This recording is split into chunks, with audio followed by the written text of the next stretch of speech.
کوئی خاتون کہیں پچھلے زمانے میں راستہ واسطہ بھول گئی، کوئی جوان عورت تھی. پہلے زمانے میں ظاہر ہے یہ لائٹیں وائٹیں تو نہیں تھی نا، رات کو اندھیرے ہو جاتے تھے، راستہ کہیں بھول گئی ہوگی. تو وہ ایک مسجد میں گئی، اس کو ایک نوجوان نظر آیا جو رات کو چراغ میں مطالعہ کر رہا ہے.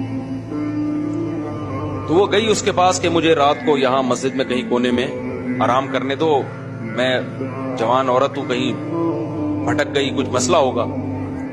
تو وہ نوجوان بیچارہ مجبور تھا، اس نے کہا ٹھیک ہے جی آپ کنارے پہ لیٹ جائیں.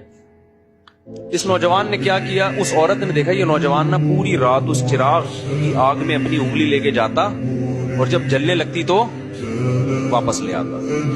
بار بار یہ عمل کر رہا ہے. وہ خاتون دیکھ رہی ہے کہ یہ کیا کر رہا ہے، پوری رات نہ وہ سوئی نہیں. یہ منظر دیکھ کر کہ یہ کرتا کیا ہے، یہ بار بار کہاں لے کے جا رہا ہے اپنی انگلی کو آگ میں، اور جب جلنے لگتی ہے تو واپس.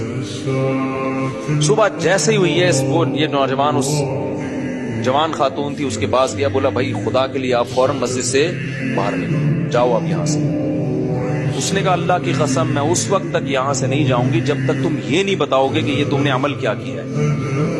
اس نے کہا بار بار میرے دل میں رات کو زنا کا خیال آ رہا کہ اجنبی عورت ہے، دیکھنے والا کوئی بھی نہیں، اور یہ کنوارا لڑکا.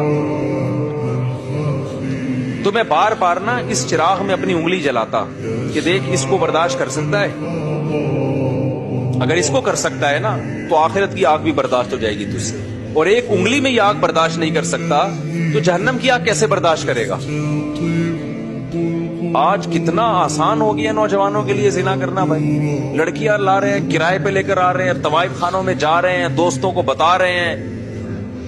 او بھائی تم گورنمنٹ کے قانون کی مخالفت نہیں کر رہے، تم کس کے قانون کو توڑ رہے ہو؟ خدا کے قانون کو. زنا کی اتنی سی اسلام میں یا خدا کی نظر میں ذرا سی اجازت ہوتی تو یوسف علیہ السلام جو مسافر بھی تھے اور خود ایک خوبصورت عورت دروازہ بند کر کے ان کو زنا کی دعوت دے رہی ہے اور دھمکیاں دے رہی ہے کہ نہیں کیا تو جیل بھجوا دوں گی، ایسے موقع پہ بھی یوسف علیہ السلام کہہ رہے اے اللہ مجھے جیل کی زندگی اس بدکاری کی زندگی سے زیادہ محبوب ہے، اور دعائیں مانگ رہے مجھے اس عذاب سے بچا لے.